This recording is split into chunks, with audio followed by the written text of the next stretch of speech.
Welcome back to Infamously Speaking. I'm Matt Rosa. That's Quan. We're here to talk NFL Week 1. We were delighted and treated to some incredible comebacks, epic collapses, incredible performances, people putting on the Superman cape, and people wishing they had the Superman cape to put on. But before we jump into all of the NFL Week 1 action, make sure you're subscribed to the Infamously Speaking YouTube channel. Or if you're listening on audio formats like Apple Podcasts, Spotify, or wherever you like to get your podcast, subscribe to the show. Leave a comment, rate the show. And if you enjoy what you're hearing, consider sharing the show with friends and family. Helps the show grow, helps to continue putting content out just like this. With that being said, let's kind of just break down a little bit what we're going to be talking about on the show. Quan already kind of talked about a little bit. NFL Week 1. We're going to dive into some of the games that we thought were incredible, things that we wanted to call out about each game, talk about some of the outlooks for the teams that had some big, thrilling Week 1 victories and for the teams that had some heartbreaks. We're going to look ahead to Week 2, some of the interesting matchups. And then we're also going to talk some fantasy, buy high, sell low. Who should you hold on to? Who should you maybe look to make a move for or move off of? So we can't talk about Week 1 without talking about what went down in Western New York on Sunday night. The Ravens snatching defeat from the claws of victory. Phenomenal. Phenomenal. I feel like we've said this before. You know, they're the Ravens because of Edgar Allan Poe. Their entire past 10 years of existence seems like an Edgar Allan Poe piece of writing. Super high highs and extremely head-scratching disappointments. Quan, what's your thoughts on the Ravens' collapse in Week 1? My thoughts on the collapse is this. The Ravens are talented enough to win a Super Bowl. The problem is the culture, which you alluded to earlier. We talked about it often, where for whatever reason, they make the mistakes that you just can't make in the moments that are the worst time to do it. You know, the fumble, and I'm not taking anything against Derrick Henry. He had a phenomenal game. Phenomenal. But the fumble, the play call on 4th and short that you mentioned, like to give the ball back with all that momentum, you can see the momentum shift. You can see it, you can feel it. You know, some people how that's not a tangible thing. You watch that game and that's very tangible on momentum shifting.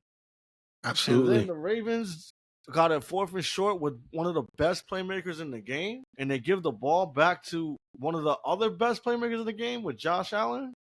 Willingly give it back. Willingly give it back. Willingly give it back is the right words. And everything was falling into place. Like Keon Coleman catching a tip pass in the back of the end, like crazy. You could just see that this game was going away from them. I will say when they was up 40-25, I'm like the Bills is only 2 scores behind. The only thing is that they couldn't get no stops. Right.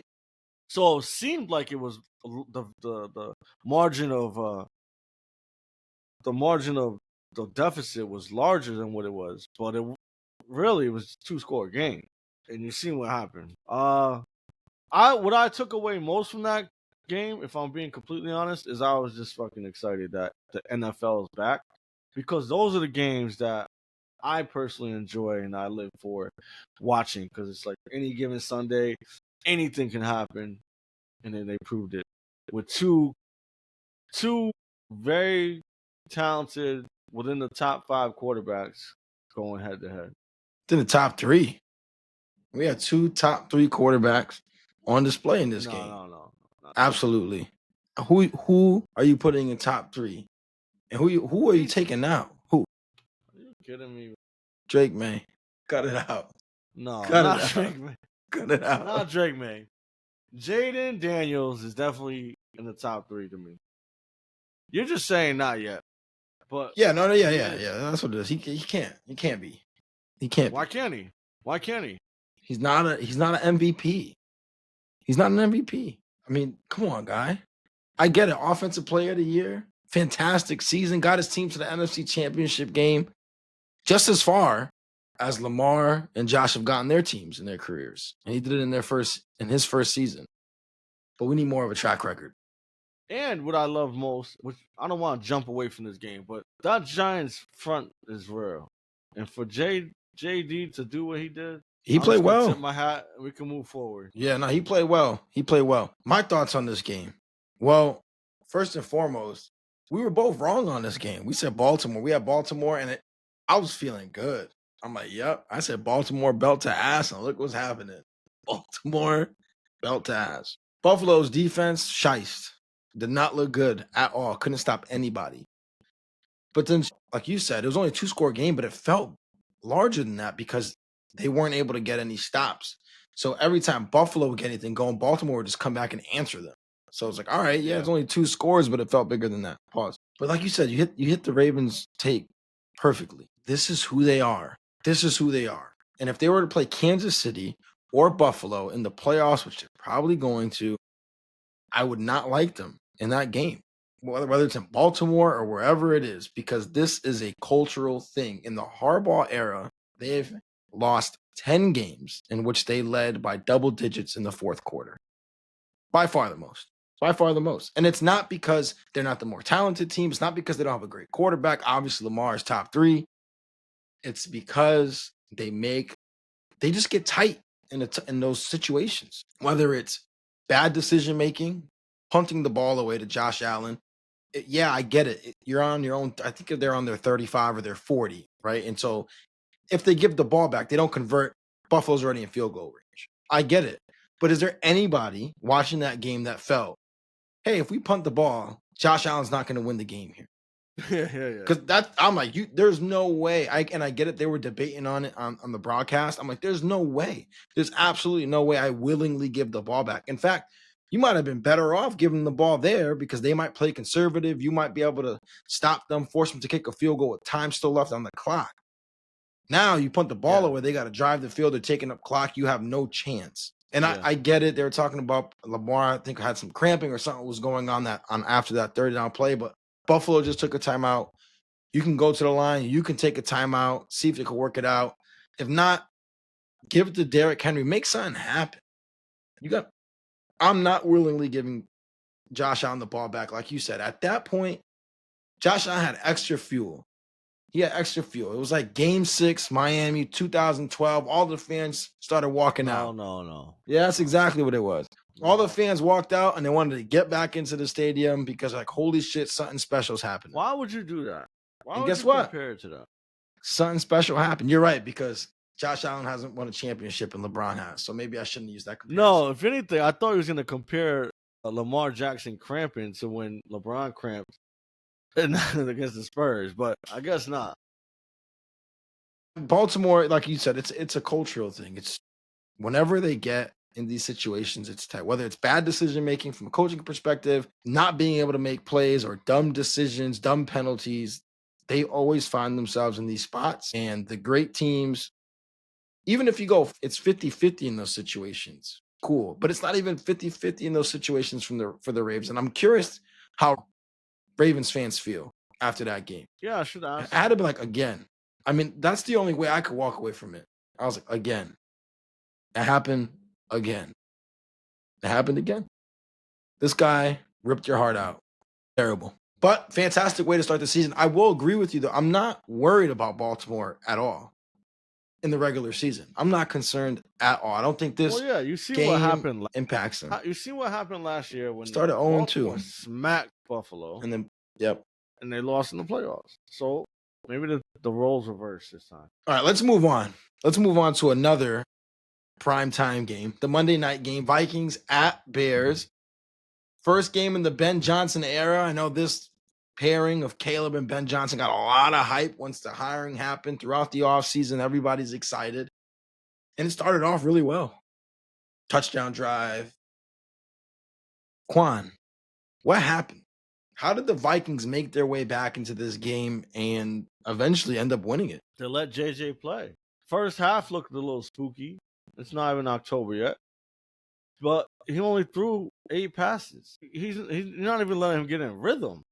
And I get it, they wanted to establish the run, and Jordan Mason looked pretty good. But it wasn't enough plays. for JJ. You know, and I told Dante, shout out to Dante, big Vikings fan. I said because he compared him to Jay Cutler, but I'm like, bro, he'll be all right.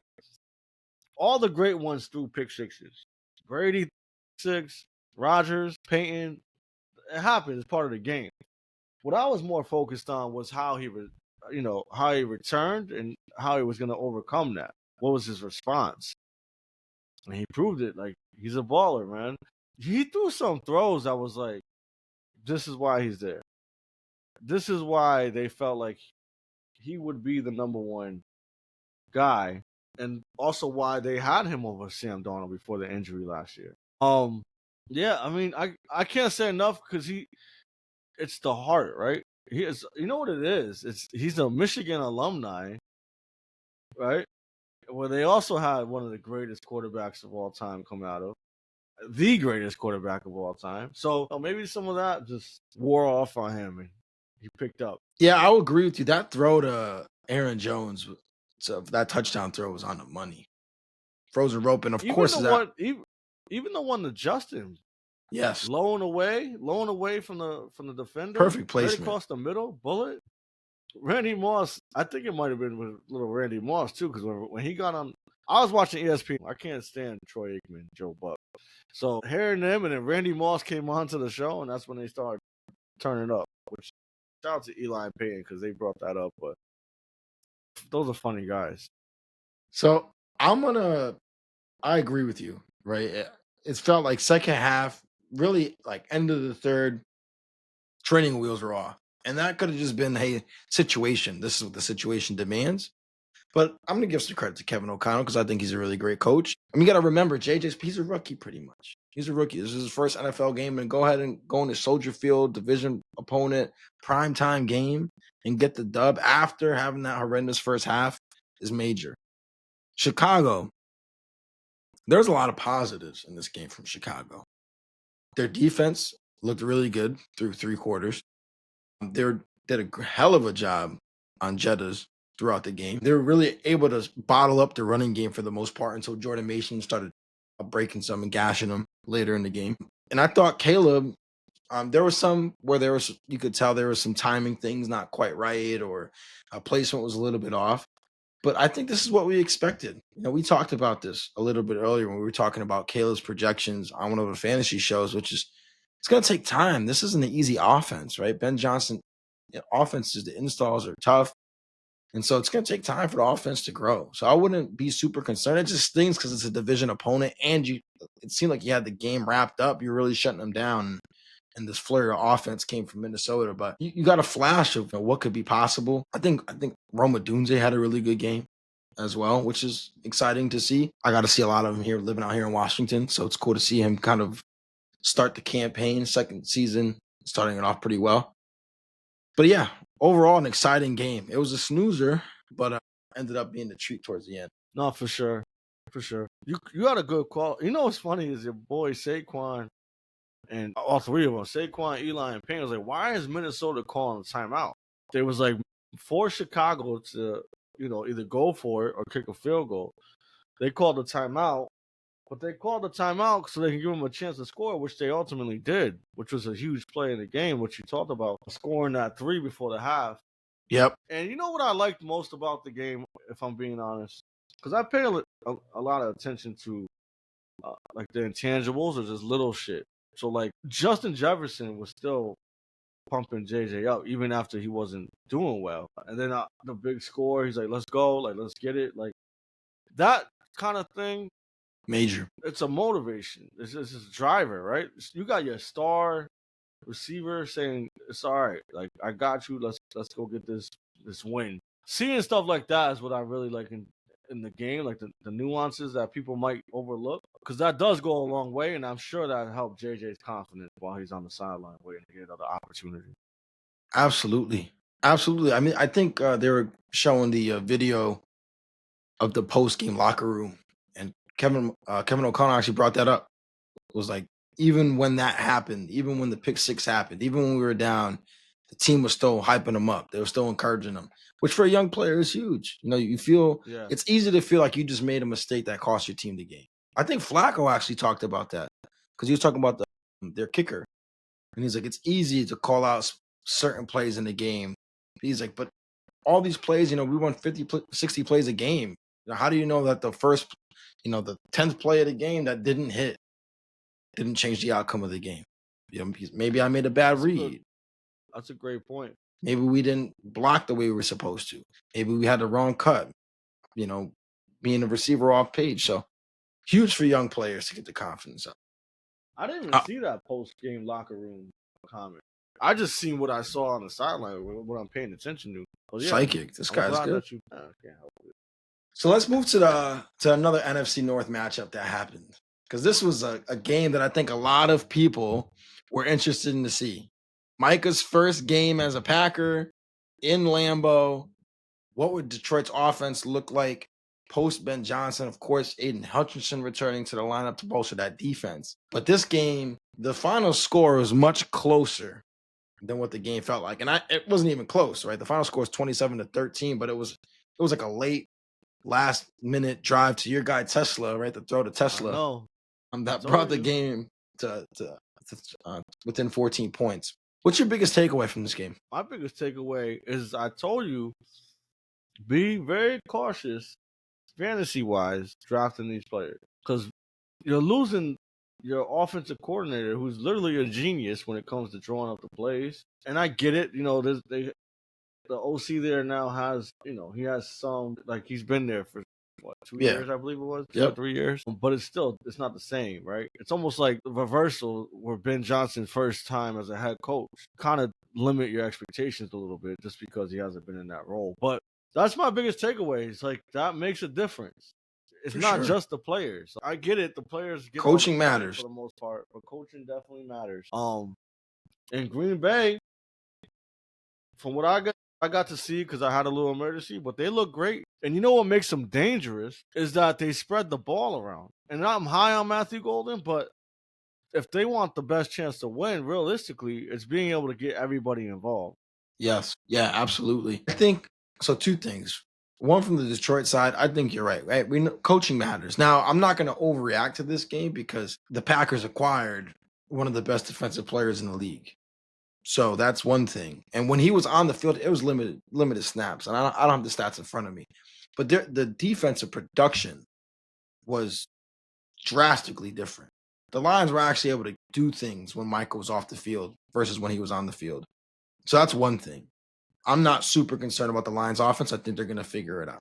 From the Packers side, I don't even think this is the best the Packers offense. This is not the best they'll look on offense this season. No, not at all. Which is crazy because it felt like they were able to move the ball however they wanted. Passing the ball, rushing the ball.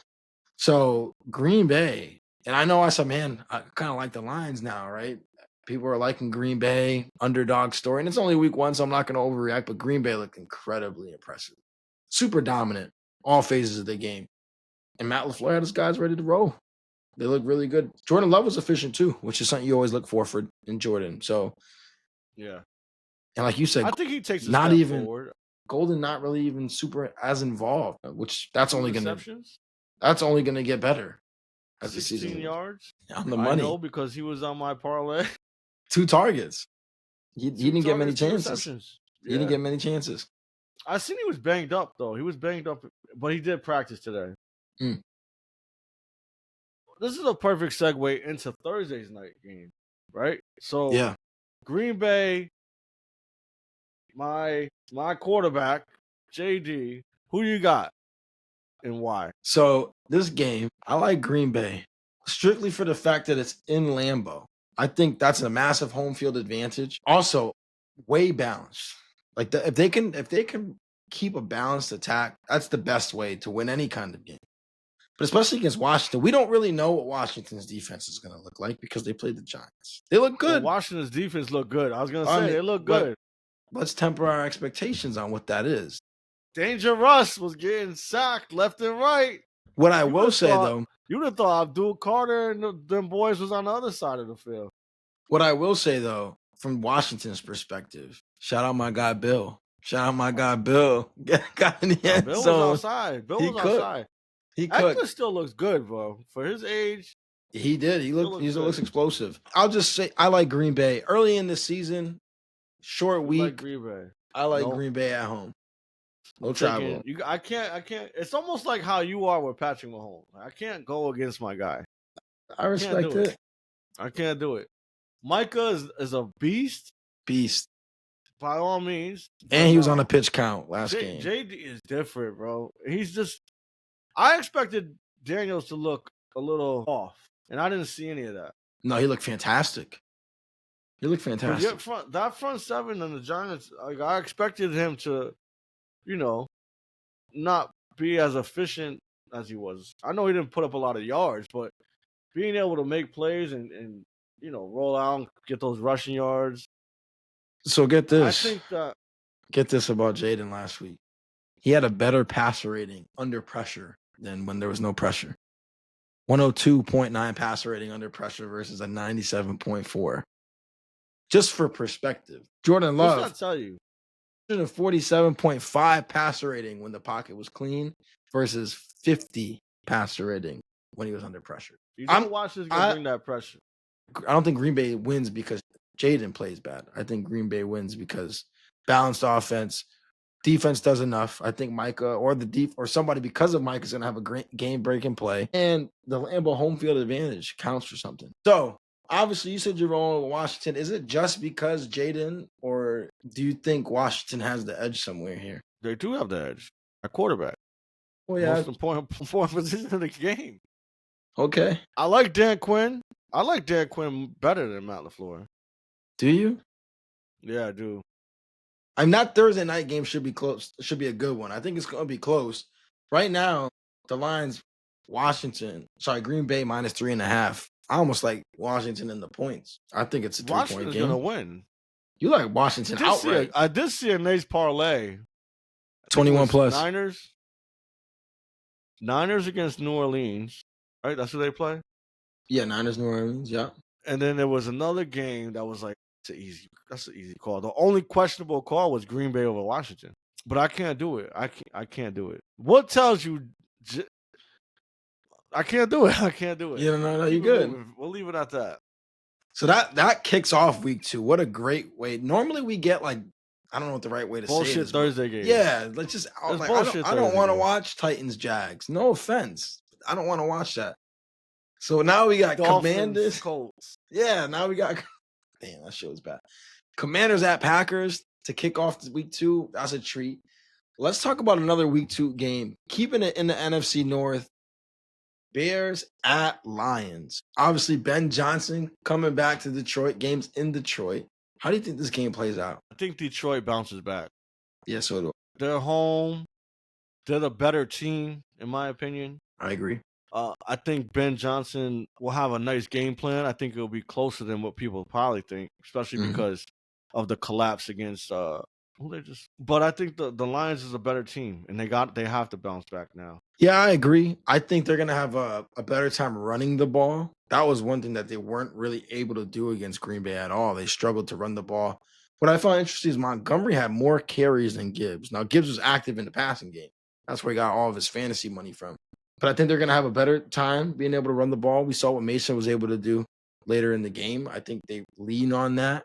I don't think they want Jared Goff to throw the ball as much as he did last game. Jared Goff threw the ball almost 40 times against Green Bay. I don't think they want that. They want more balance. So they're going to lean more on that running game, really be able to wear the defense down. This might be a shootout. What's the points? What's the points on this? Let me see real quick. 47. I was gonna say I bet you it's in there 50. I think it's gonna be a shootout. And the reason being is I think the Lions could jump up, right? And then Ben Johnson's gonna have to play, aggressive. I think that was part of their downfall. They started playing a little conservative against the Vikings when they had the lead because the Vikings wasn't doing shit, so they felt like they could just I get run the spooky. ball. Let Aiden Hunt. I don't know. Well, I think both teams are going to look for more balance in this game. That's number one. Chicago, 70% of their plays yesterday. Detroit, 66% of their plays were passes. So balance is going to be the key to the game there. And I like the Lions at home. I think they have the better running backs. Now, that offensive line that middle of the offensive line struggled, and that's where they get a lot of push from. So something to look for. Swift looked good though. Since you brought up the running back, Swift did look pretty good. He did look good. Definitely better than he did last year. That's for sure. Let's move on to another game. Falcons at Vikings. This is the nightcap. Sunday night. I think you said it off air. A lot of fantasy money on the line in this game. Jay Jettas, Drake London, Bijan, Hawkinson. Well, Drake's banged up. What's his injury look like? Arm. Questionable right now. Yeah. But they need him. They need him. Yeah, if he don't play, I think spooky. They're all set. Absolutely. Not just all set. Fried, in fact. Fried. Do you think the Vikings are better than the Lions right now? That's a good question. Do I think they're better than the Lions? No. I haven't seen enough yet. Okay. Not to make that. I got to see this. I think give me after this week and I might have a more short answer for you. So let's see what happens in this game. Atlanta threw the ball a lot last week. Another team that did 67% of their plays were passing, which I don't think is going to fly against Minnesota. I think they have a better pass rush than Tampa. So that's not something I wouldn't want to throw that ball. I wouldn't want to throw the ball 67% of the time, especially because I got Bijan behind me. That's what was frustrating. Yeah. Bijan's carries. Let me get the exact number on the amount of carries that he had. It was bad. I remember at one point it was 8 carries to 8 carries with Alligator. He had 12. And and Alligator had 10. Yeah. Terrible. No, he did cook up. He cooked up in the receiving game. 7 targets. But I could appreciate that because you're finding ways to get him the ball, which you have to do. You have to try and get him the ball. And it's easy. I want to say it's easy to stack the box, but you're preferring to stack the box and making Penix beat you at that point. 42 throws. It's crazy because Pitts didn't have one catch the first quarter. He ended up cooking. Absolutely. But I needed him to catch the ball one time in the first quarter. He ended with 8 targets, by the way. 759. That's impressive. Only London had more targets. So this is fine. I'm going to pause here for a second. So you know that London take that we had? The volume, the target share that he got was like 30% or something like that when Penix entered. Yeah. And somebody commented, it was like, hey, oh man, that's only it's only 3 games, small sample size. Drake London only got 15 fucking targets this game, guys. Yo, 15 targets is insane. Almost doubled up Pitts, who had 8. 15 targets is insane. 15 targets, my friends. I should try and trade for Drake, actually. Come on now. That connection is real. The connection there is real. He looks for Drake. And his red zone targets, because I remember at the end, he threw it to Drake twice. Same kind of play to the left. He dropped it. I'm curious to what the first read percentage was, what his first read share was. Because I know it was something ridiculous. I think it was like in the high 30s too last year. It was probably in the high 30s here. Just saying, to the statistics guy, now we have 4 games. I don't know. It kind of seems like a trend a little bit. I'm just throwing it out. Just wanted to throw that little thing. You only got 4 games, guy. Don't be that guy up the street. You're just calling shit out. All right, last game we're going to talk about week 2, Super Bowl rematch. This is I think Brady's going to be on a call this game. It's a 4:25 game. Eagles at Chiefs. This should be a fun one. I got the Chiefs. Yes, sir. I got the Chiefs. Absolutely. Jalen is mid. Yeah, keep going. I'm going to bring that up every single fucking time. He is mid. The scary thing is that Worthy's out, right? Rice is out. Kelsey's like a shell of himself now, bro. But Mahomes is that good where he's going to make other players look good, right? Even Juju had a few catches. It's like Juju sucks. Juju sucks since Pittsburgh. You want to talk about somebody on the other side making you look really good? That's him. Yeah. That was Antonio Juju Brown. On the beat. Whole lot of money. You know, the point projection here is 46.5. It's pretty decent. Eagles favored right now by 1, but it's in Kansas City. That's 1. 2, I think they're going to come out firing. Now, again, we can't accurately judge the Eagles defense because no Jalen Carter. All I'm saying, though, is talk about a guy who can extend plays. That's Patrick Mahomes. And a defense that didn't look good when they couldn't get to the quarterback right away. That was the Eagles last week against what we thought was a lesser Dallas team. Listen, here's another thing I want to throw out there. Do you know of any fan base that's as defensive as Eagles fans? No, It's like, there's a reason. There's a reason for that, right? but I want to know, and I'm being honest, Eagles fans, is it because you feel like we're constantly sliding your quarterback, and so it's like you feel like you have to defend him because he's a Super Bowl and I'm not even the one sliding Jalen Hurts. You already know that. I think I might be the show's only Jalen Hurts defender. Anytime we have guests on here that are not Eagles fans, it's Jalen Hurts. Yeah, but so that's why. That's exactly why. Anybody that's not an Eagles fan can see the truth in plain sight. In living The Eagles. color. So here's the other thing. The Eagles, certain Eagles fans see it too.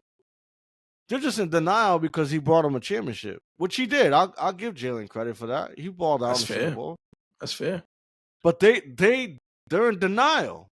They don't want to believe what they're seeing. I don't care who you are. Jalen. Oh, by the way, Herbert definitely outperformed Jalen because I know that was a big controversy thing. Herbert cooked up. But if any quarterback played the way that Jalen played, they're getting crucified. The only thing that saved them really was the 2 rushing touchdowns, which were good. But realistically, bro, 1 target for AJ Brown, 3 for Smith, and 3 for I can't remember his name. John? Was it John Dodson? Yeah, Jahan Dotson. Yeah, who had the big play? Yeah. Wide receiver 1, Philly. Yeah. So It was Goddard, bro. I'm like, this guy Goddard gotta have blackmail on Hurts. bro, I know that. That was funny. I know that you're just a guy from up the street, just as myself. Yeah, that's true. But you can throw within 10 yards every single fucking play, especially when you got I don't know. the best running back in the league behind you. I'm not making those claims, but what I will say is this: I was shocked by the amount of outrage that I saw from Eagles fans because we're like, man, we have to ask the question. You know, does this game say more about Dallas or does it say more about Philly? Right? And you said Philly because they didn't look like a defending Super Bowl champion. They didn't look like a championship team on the field. You see, Nick Wright took my take. No, I didn't hear it. Yeah, Nick Wright took my take on that. But go ahead, I'll follow that. And I said, no, I think it says more about Dallas. So I don't even remember the person's name, but if you're listening, you'll know who you are.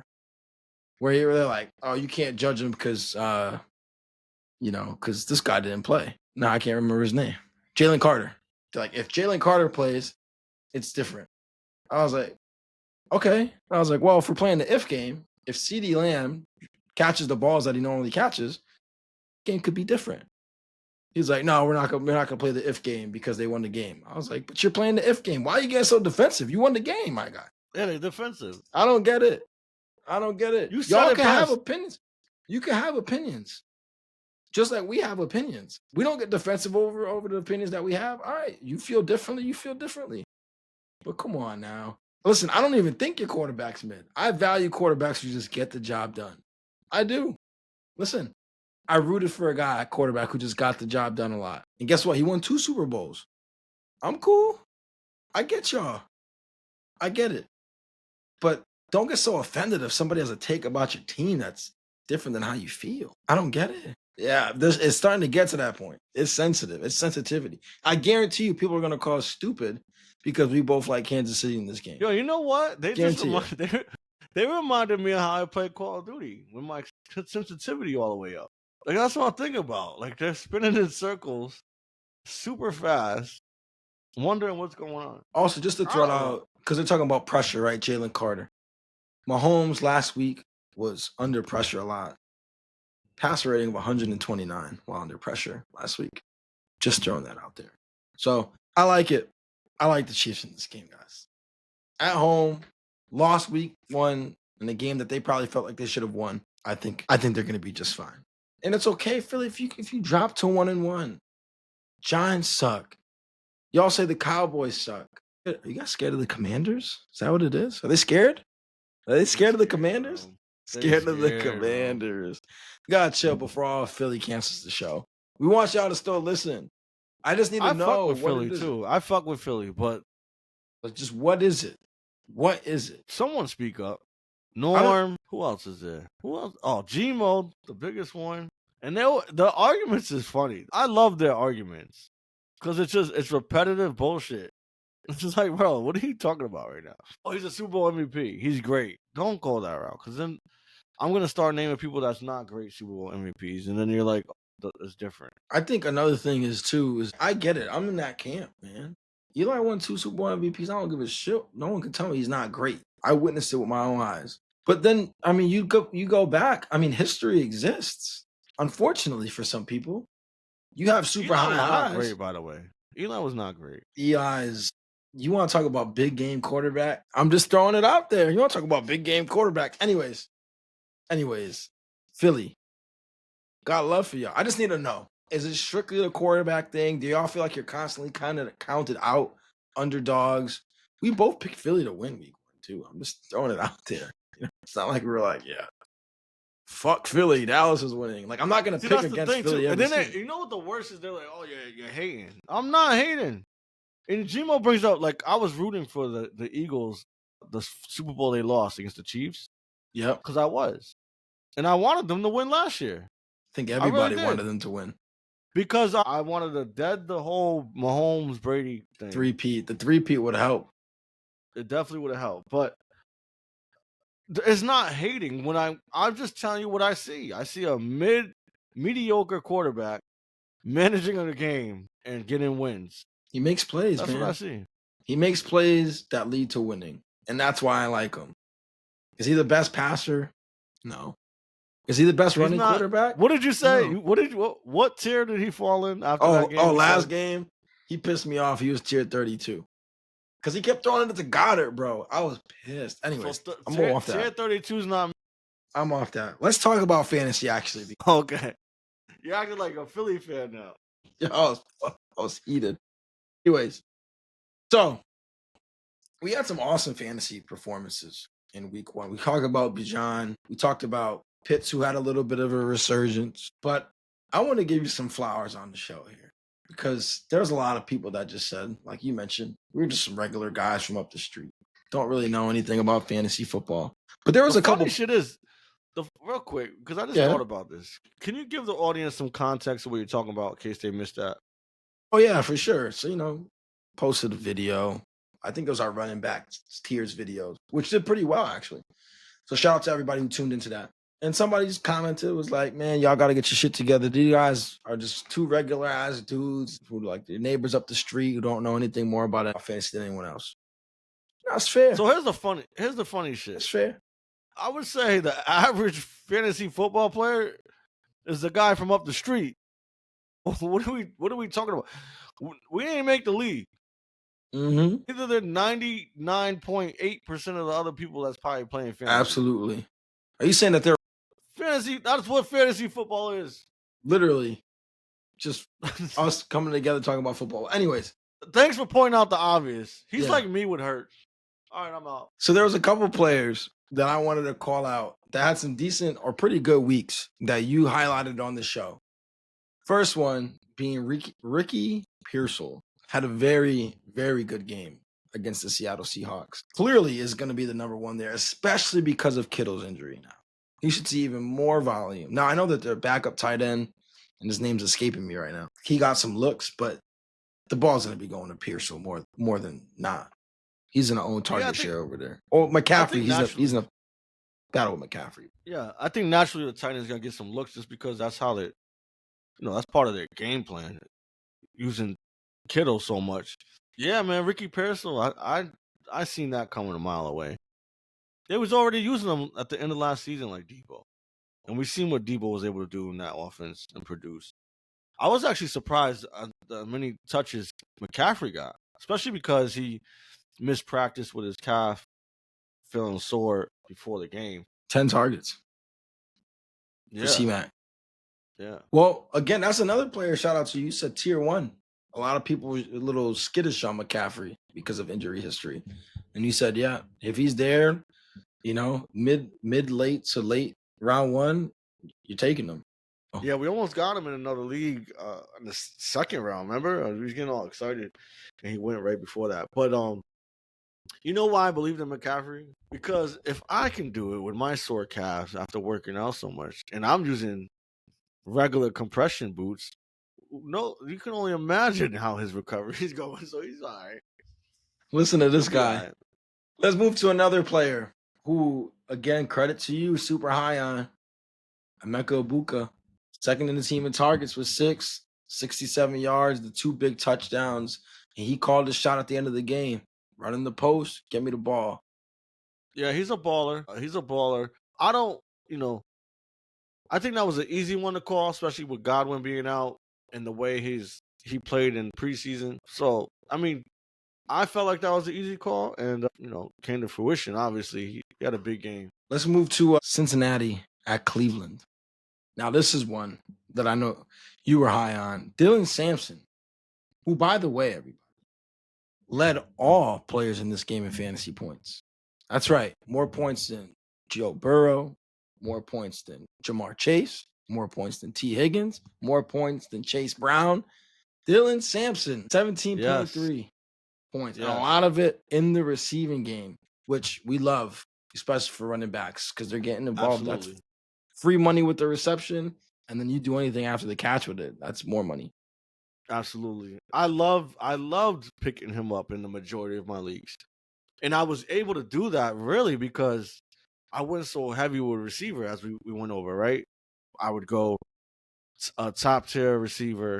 I try and grab a good running back, and then I'd go boom, Ridley, Pearsall, Golden, Godwin. Right, I was just hammering away at wide receivers, so I knew I can pick up someone like Sampson who had upside. Like, Yep. if I'm being honest, we didn't know what to expect, right? Especially because Ford was listed as the number 1 running back. But I knew the upside was there. So you take that and you run with it. 17 points, I'm happy all day. Leading all scores in that game. You think playing Cincinnati, right? Higgins and Chase Brown and Jamar Chase, right? You're like, oh no, but it's Dylan Sampson, another guy who we didn't talk about, but you actually have in our sleeper dynasty league, Harold I know what Fannin you're talking about. Jr. Huh? Harold Fannin Jr., the backup tight end in Cleveland, Oh, yeah, yeah, yeah, yeah, yeah. 9 targets, 9 Yeah. targets last He game. got more targets than well, his share was higher, like the percentage. Well, Njoku only got 6 targets. So now I know Njoku's the weapon, right? Njoku is probably their best weapon, but that's crazy. Yeah. 9 targets. Just So trend. Keep an eye the on people that. for those who have Bowers and Kittle, they should be running to Fan the waiver wire for him. Running. Cedric Tillman had a good game. Cedric Tillman did have a good game. Led all their receivers with 16.2. He actually might have had the second most fantasy points in this game. That's wild when you think about that, bro. With a T. Higgins, a Chase Brown, and a Jamar Chase, and a Joe Burrow. How many It's points Joe Burrow insane. end up with? It was bad. Not a great game. 8.8. He had a touchdown. Damn. That's really what carried him, but only threw for 113 yards, which, if you listened to our last show, I might have dropped a nugget there where Cincinnati, I think Cincinnati was favored by like 6.5 points. And I was like, Joe Burrow going into this game was 1-3 against Cleveland in his career. They always start the season slow. I was like, I might take Cleveland in the points here. Cincinnati sort of win, but give me Cleveland in the points. And guess what? Cleveland almost won outright. If it wasn't for 2 interceptions, what's really weren't on Joe Flacco off the receiver's hands that found their way to Bengals defenders, Yeah, that was a great play. Cincinnati The might have been last on one. one. I'm just Oh, saying.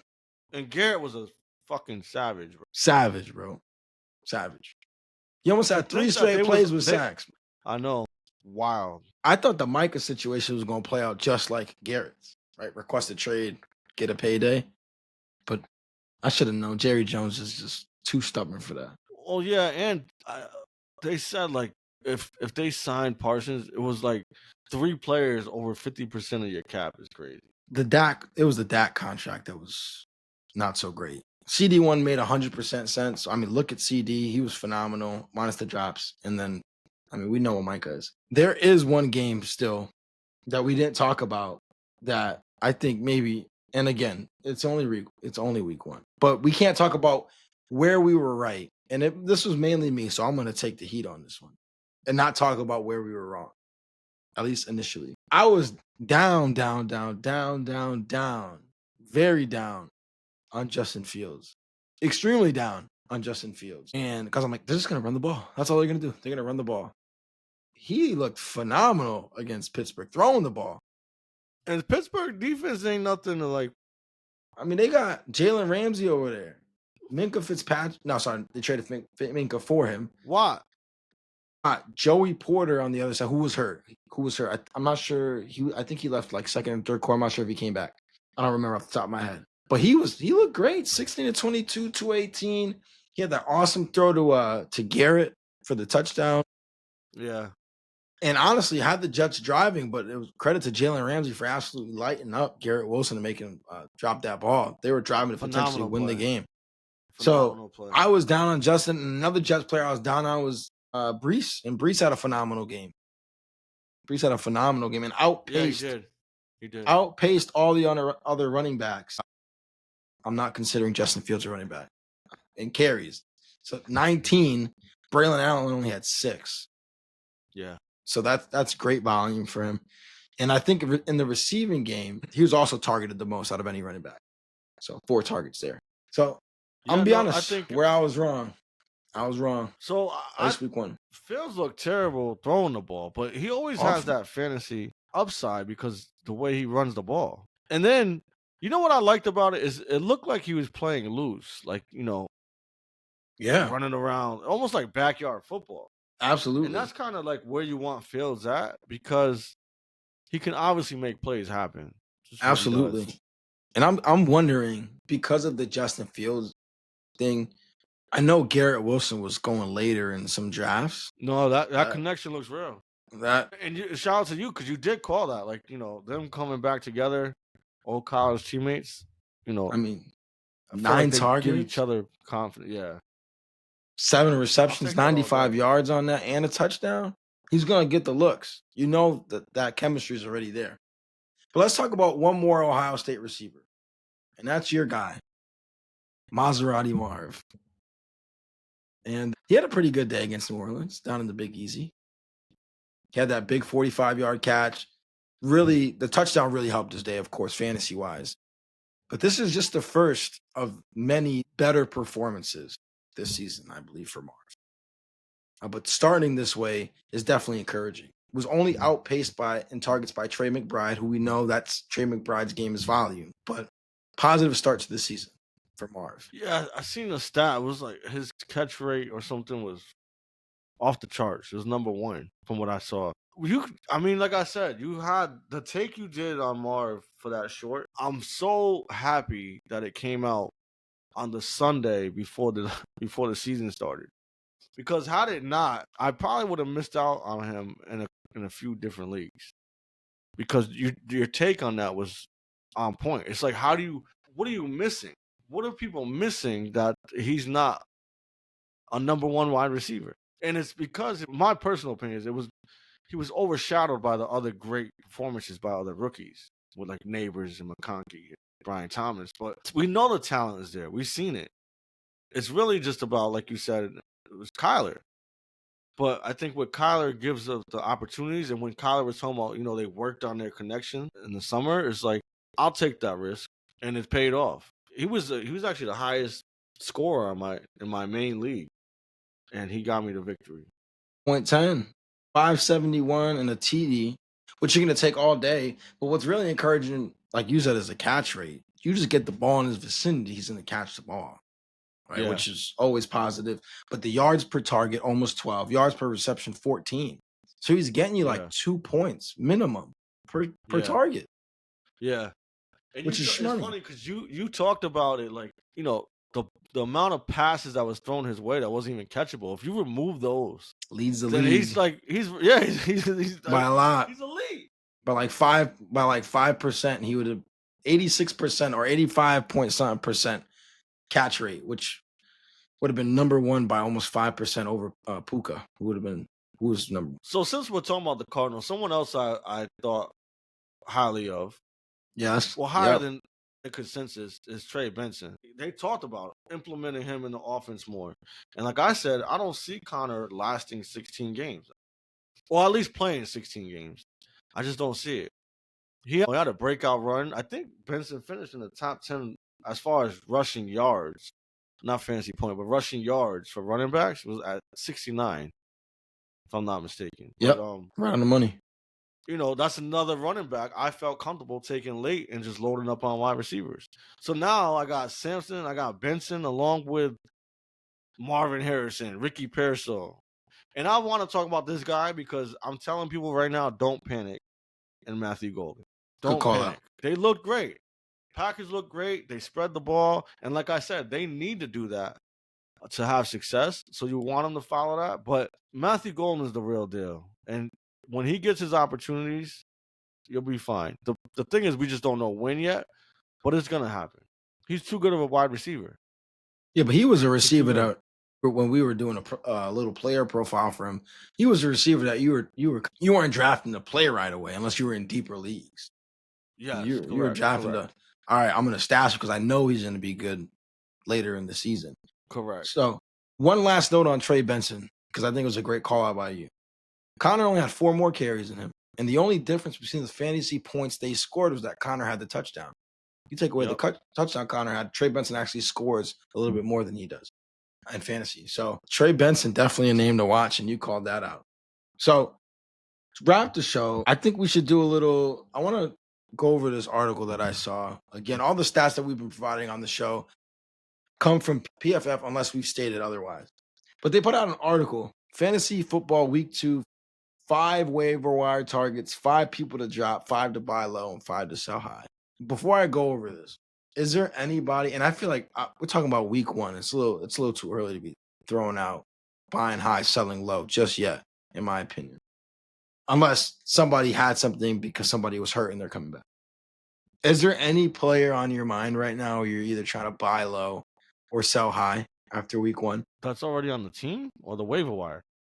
No, let's just on your team. We kind of talked about some waiver wire targets already, but Buy high and sell low. Ridley. someone 'Cause you he trying to only buy has low? 6. Yeah, he only has 6 Yep. fantasy points. And they didn't look great. At But they all play one of the best defenses in the league. in Denver. So if you can buy low on Ridley, I'm taking that all day. Love that call out. Selling high, Daniel Jones maybe. If you're I mean, able I to don't think- sell Daniel Jones, I don't. I don't think you can. I don't think he can outdo his 31 points. oh man, that was phenomenal. Scored on every that- single drive. He hit his ceiling. Phenomenal. Yeah, that's a great call out by you. Who else? Imagine though. Imagine if Daniel Jones finishes like QB5. That'd be wild. You know what I like is like we talked about like just being able to play a little bit more free. Yeah. That goes a long way. That obviously helped his confidence. And you got Jonathan Taylor, who's a great running Look back. great too, by the way. Yes. But let's talk about this article real quick. So they have 5 players to add. Now and again, if you're in leagues, number 1, if you're in like 12, 14, 16 team leagues, these guys are probably already gone. That's 1. 2, if you're in leagues that people know their shit, these guys are definitely gone. So just take that with a grain of salt. Because number 1 is Dylan Sampson as players to add. He's probably gone. And all the leagues that I'm in, he was drafted. Yeah, I got him in most of my leagues. The only way I can see someone not having him, because there's one league I don't have him in, and that's strictly because there wasn't enough roster spots. Like there just wasn't. I actually had to get rid of some players I didn't want to because I needed to play a defense. I hate that. Well, you don't need to. But I played the Rams defense, so you came up then. Yeah. Player number 2 they have on this is Calvin Austin, Pittsburgh Steelers receiver, who had a really good day against the Jets. Shout out to my cousin Sam, man. He called that out a week He said or two that. He ago. did say that. Yeah, he called that out. And we like taking all the under routes while Metcalf is going down the field. I would have put Calvin Austin number 2. Player to add? Yeah. Once you see the rest of the list. Here's what they have the stat here, which I think is really interesting, is the fact that he played 45 of their 56 snaps, which kind of lets you know that there's really no battle for that wide receiver 2 spot. And if you think DK is going to, demand the gravity that a wide receiver 1 typically does, that should mean a lot of opportunities for him. Yeah. I mean, he's in I was looking it up, right? So he's probably someone you can go get because he's only rostered in like 4% of the league. Again, But and this is not talking dynasty because dynasty's probably rostered. yeah, for sure. But like, who was the first receiver you said? Oh, no, you said Samson. Samson. So the first receiver that you should probably be going to get is Marquise Brown. Facts. You That's gotta a go good. get Hollywood. I wonder what his roster Worthy's percentage gonna is. be out. I His feel was like at like I think his is at like 40%, 36%. because people know who So he is. He's yeah, been around the league enough where people but know who he is. 36%, that's less than half That's fact. the leagues that's out there. That's a lot of potential. You gotta go get him because he's clearly gonna be their number one I mean, look, until he one of these ate. guys comes He back. ate. Yeah. Mahomes gotta throw to someone. I promise you it's not gonna be Kelsey often. Speaking of tight ends, Brenton Strange is fourth on this list, which I feel like Strange. I know you talked about him. Trevor Lawrence seems to like targeting a lot. 4 passes, 59 yards. Now Evan Ingram obviously out of the picture. He's in Denver. Yeah. That job is his. Almost 80% of the snaps he was on the field for. And that's what you want to see, right? Opportunity. What about Mayer? Because Mayer, we don't know with the extent Bowers, of Bowers' injury, but if Bowers is out, yeah, then Mayer's that's a a great pickup. opportunity. And Gino, even when Bowers was playing, they was running a lot of 2 tight end sets because he was looking for him. Yeah. They had a lot of people. Jacoby Myers was fantastic, by the way. For a guy who was looking to get traded, he looked great. Number 5 they have on the list is Michael Penix, who I feel like is somebody who was picked up in every draft that I was a part of as well. I don't know. Let me ask you this, because this article says Who wrote this article? has him as a sleeper quarterback in that offense with Drake London and Bijan Robinson, and when he's healthy, Darnell Mooney, Yeah. and everybody was loving Kyle Pitts. McLeod had a nice big catch. He's a sleeper in that offense. Now I know you can get him later, but I think it's yeah. You're right. Get him later. but So sleeper? I guess you could consider him a sleeper because of how late he was going. Like out of what 32 quarterbacks, he's probably in the 20s going. That's crazy. But I don't like this list. I was cooling. Where's Quinn Johnson on this list? Facts. I still got. I don't think I'm playing him this week. Talk about sell high. Sell high. Johnston. Sell high. Keon Coleman. Add Keon Coleman to that list. Sell high. Add Keon Coleman to that sell high list. How many targets Keon Coleman get though? Let me look. They threw the ball a lot though because it was down so much. 46 times, which is not normal. That's actually something that we forgot to say when we were covering that game. Josh Allen threw the ball 46 times and no turnovers. That's spooky business. That was his biggest flaw, right? When the volume was there, everyone's like, "Oh, they're a better team now because they scaled back Josh's passing attempts." Got to the ball 46 times and then turned the ball over. That's spooky business. Yeah, dude. Keon Coleman 11 targets, led the team in targets. I mean, 46 times you gotta have double-digit targets if you're the wide receiver 1. I mean, it only makes sense. Shakir had 9, Palmer had 9. I agree on the sell high. Keon Coleman. 29 targets between those 3 is insane. I'm willing to put money on Keon Coleman. It's not finishing the season leading that team in targets. It's going to be Shakir. Yeah, as long as everybody stays healthy. Yeah. I'm not sure how before Quinn Johnson, sell high, and I'm not saying he's gonna have a bad year. I think he's gonna have a decent year, maybe in the 30s to 40 range. I think he'll finish as a wide receiver. I just think there's so many weapons there. Like that's who you didn't say I was high on. Keenan Allen. Yes. I was high on Keenan Allen. You were. I don't want to talk about it. That's what it was. I was being a hater. I'm curious how many targets, how many times Herbert threw the ball. Let me look real quick. 34 attempts. Oh, I know. 34? And only he had 20-something completions. Like at least 24. Yeah, so here's what I'm curious to see. How many completions you had? I had 25. That on a bet. 25. Yeah, I had him for 20. So they threw the ball 34 times and running back runs here. Running back carries. 18. Justin Herbert had 7 carries. 25 rushes. One to ice the game. Yeah, one to ice the game, but 25 rushes. 7 of those were from the quarterback. That I think they're going to be more balanced than what we saw here. Removing Herbert's rushes. That's 34 passes, 18 rushes. Jim Harbaugh, That's not really his style of game, unless he just magically changed his philosophy. I don't Well, think that's going to be he does normal. believe in Herbert. He believes in Herbert. Oh, he's Speaking been of which, public about that. Joe Alt. You Mauler, talking about an offensive lineman? Man, he was. he was That's a moving pick people. that you're happy to. That's what I'm hoping Campbell ends up being. He's moving people. Now, here's the thing. A couple of things you called out. Keenan Allen led the team in targets, 10. Ladd had 9, so he was right behind him. And Quentin had 7. I just don't think that's going to continue because I don't think Herbert's going to throw the ball 34 times a game. I don't think that's what they want. Now, this game, that's what it called upon to happen. And I like the fact we talked about it when we recapped this game, that they were purposely keeping their foot on the gas because they knew who they were playing. Exactly. So that's part of it. You called out Marquise Brown, 16 targets. 16 targets. Next closest person had 5, and that was Juju.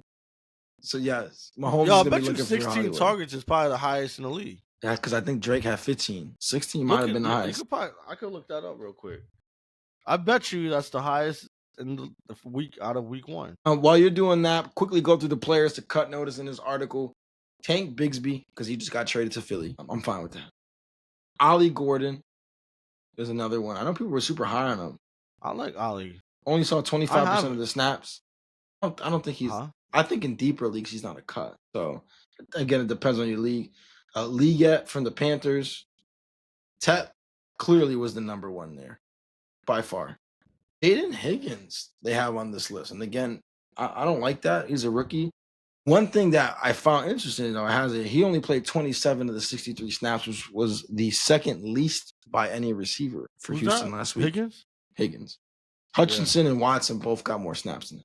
But I'm not cutting him. He's a rookie. Again, I mean, this is if what you were saying where like you don't have enough roster spots, you got to cut somebody. That's one thing. But I'm not as a rookie, I'm not cutting him. And then Evan Ingram. Yeah, this list is interesting. They even have like 5 players to buy low. Bucky Irving. You're not going to be able to buy Bucky Irving low off of one bad game. I guarantee you.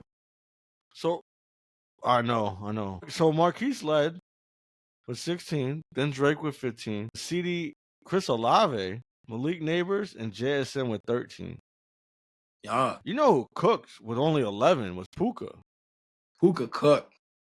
Puka cooked. Devontae actually looked decent too. Yeah, so 16 targets. He has to be. If he's available in the waiver, you're spending the bag because he could potentially win you 4 or 5 weeks. Absolutely. You need those targets. Absolutely. Yeah, so the Bucky Irving one, I don't really agree with just because you're not going to be able to buy him low. If anybody's selling him low after 1 week, I understand 2.6 yards per carry. He was on the field for 76% of the snaps. I just thought of something.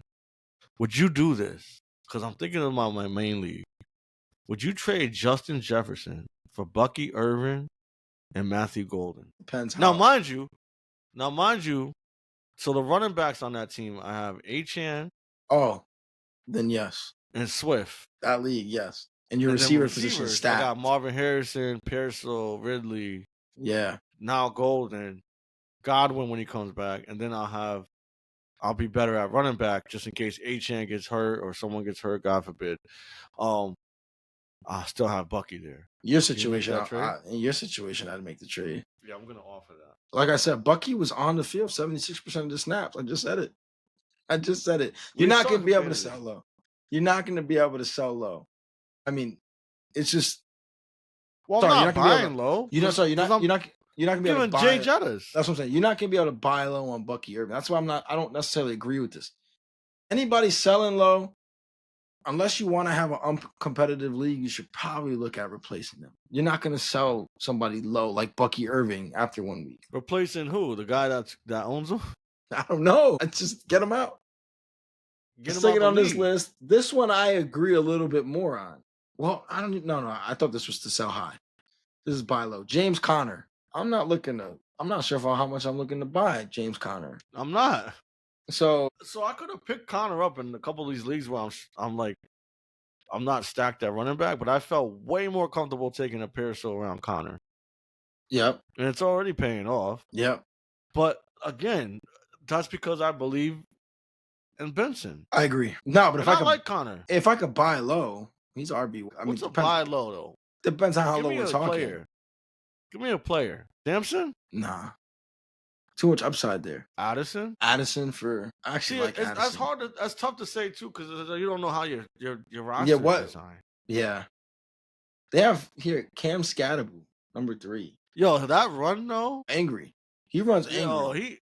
Pass I think it was blocking a too, pass play. It was a pass play, but he ran like over 3 guys. I'm like, yo, this guy's a and pass little pro, monster. phenomenal. But I don't know. He's definitely going to at least be sharing the role with Tyrone Tracy probably the whole season, unless Tracy gets hurt. I gotta watch the Patriots game. You know what it is? I'm watching Red Zone. Patriots ain't gonna be in the red zone too often, so it's like I'm missing out. There goes your Patriots win the division tape.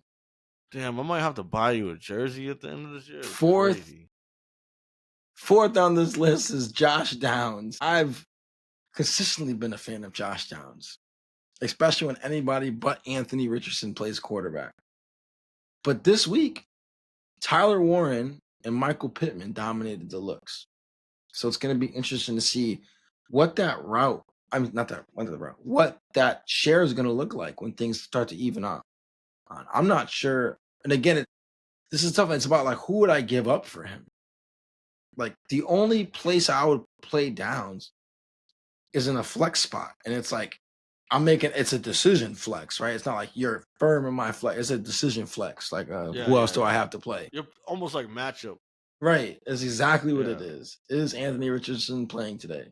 Actually, I didn't start him this week, and I have him in our dynasty. I didn't start him. So I was thinking, you know how we got JD as Dirty Daniels? Yeah. It's gotta be like disgusting Daniels. Disgusting Daniel. Like, cause you're gonna either really be disgusted or he's either way you're gonna be disgusted because you're not gonna really play. It's very unless you're in a deep league or a super flex. Yeah. Like, are you gonna play? Like, all right, I'll give you an example. Would you play right now Daniel Jones over Stroud? Stroud had a abysmal performance. What's the next matchup? No. So I picked, you know what the No. funny shit is I got Daniel Jones in one league. It's a 16-team league, by the way. Did you play him? I didn't play him. I played Drake. I should have played Jones, but that would have been crazy. I did it because he's my second QB. And Yeah. there was a guy that was trying to take all the QBs, but you could only play one. So I was like, if it was super flex, I like your strategy, but in this I don't. I think it's a terrible strategy. Yeah, this is one where it depends on what I have to give up. But again, Adonde Mitchell is still nice too. Yeah. Adonai is there, of course. Pittman and Alec Warren. Pierce got a nice pass thrown in the red zone. He's a deep ball threat. So not sure what that is. And then the last one they have buy low is Jawan Jennings. Jawan Jennings? Yeah. From 49ers? Maybe because Kittle went out, he might see a uptick in his targets, but I thought he was going to say Jawan Johnson. Jawan Johnson, cooked. He was the number 1 tight end this week. Cooked. Let's move to sell high. Number 1 on the sell high is Breece Hall. I'm not mad at it. I don't see how the Jets don't continue what they was doing, though. They should have won that game. They were gashing them. Their defense played like shit. Yeah. They were gashing. At first, there was one play, I don't know who it was off the top of my head, but he smacked the shit out of Rodgers, bro. I was like, yo, bro, he was getting cooked. He gets up. Credit to them, they figured it out. So Breece Hall, sell high. Okay. I'm not too mad at that because going into the year, we figured it'd be more shares with Allen. Yeah. And Isaiah Davis. So I'm not too upset about that. Yeah, that's what it is. It's not a talent thing with Breece. It's just what's the volume going to be like. That's the thing. And if he doesn't pop the big runs, like, who am I getting for? Can you get a Pollard? Can you get a Pollard? Can you get a tier 2 receiver? Like Marv? I'll take it Marv all day. Like, yeah, I mean, that's what I would look, because he's probably, I think we had him in the tier 3 running backs. Didn't we? So, I think so. That's why I would probably be looking to go up a tier. I look to finagle something there. A.K. Dobbins is the second person on this list. I agree with this one too. I would do too. I definitely agree with that one. If you look at the shares, there was actually a lot of shares in that backfield. Mm-hmm. Even the third running back, I don't remember his name. I He think had it's like 7 targets, I Badier, think. Bade, something like that. Oh, I'm surprised they didn't mention Booty from New England. He Booty. got like 8 He catches for cooked. like 90 yards almost. I think I'm wondering if they feel like that's going to tailor off and start that volume's going to go more towards Diggs. Pop had a touchdown though. I told you that. I told you Pop You was the did. best receiver coming out of camp. You did. Number 3, Javonte Williams. No, I'm not selling Javonte. And I told you why when we RB. talked. RB1, and he was there on 3rd down. So when he was there on 3rd down, I was like, wow. I didn't expect that. I thought they'd have Blue in there. Blue was inactive. So he was. They had someone else though that was playing. The one that fumbled. Miles Who Sanders. fumbled? Miles Sanders. Yes. I'm not selling Javonte Williams. Again, I guess it depends on my roster and what it looks like, but more than likely Javonte Williams I got late, and he's probably my 2nd or 3rd running back. Jaden Reed. Yeah, I'm all set. I'm cool with selling him. There's only one Selling receiver I love in that, and that's Golden. Golden, yeah. And Kraft, who me and you were high on Yeah. throughout fantasy drafts. And last player they have is Dalton Kincaid. So high. Yes. Because Josh Allen's not throwing 40 fucking times a game. Yes. 46. Correct. Wow. That's correct. In short yardage situations, things that like tight ends are really good at, right? Work in the middle of the field. Shakir's their best option there. He works a lot of those routes. And him and Josh have a good connection. I agree with that. And he played about 50% of the snaps. Kincaid? Yeah. So that's not enough for me. If you're playing 50% of the snaps and you expect him not to throw 46 times, right? Let's just say, what do you feel? What was his average last year? Probably somewhere like 35. Let's just say 35. I don't have a number right in front of me.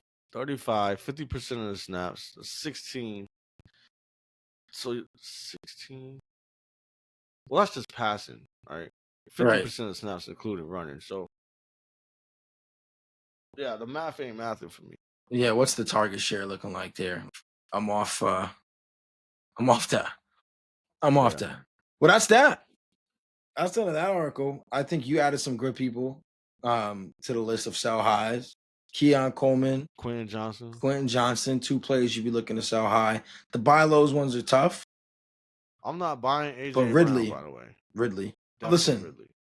I'm waiting. That could be one that people were saying, I'm waiting because I don't want to sell. Right now, value is all-time low. Down in the dumps. Yeah. Just like my fantasy hopes of repeating right now. I guess buy low would be Matthew Golden. Because I'm trying to package him with Bucky. Do you know what I'm saying? That's fair. 2, what was it like 2 receptions for was like 22 yards or something like that? 16. So underwhelming for a first round receiver. But again, we mentioned ton of weapons. But I'm telling you, he's gonna have a game. They're gonna be like, with all the weapons in that room, someone's gonna get traded. And none of them can stay healthy. So they really can't. But I feel like somebody's gonna get moved.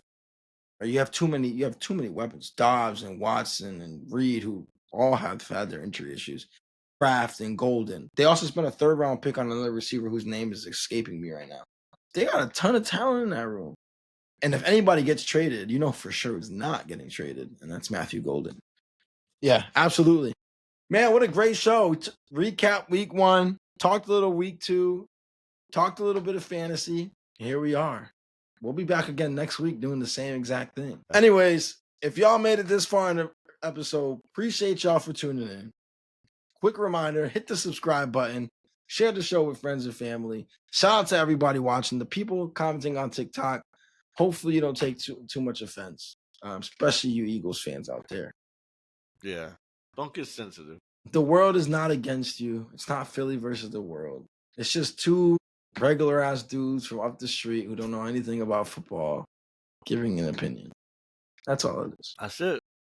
And with that being said, think critically, speak infamously. Love.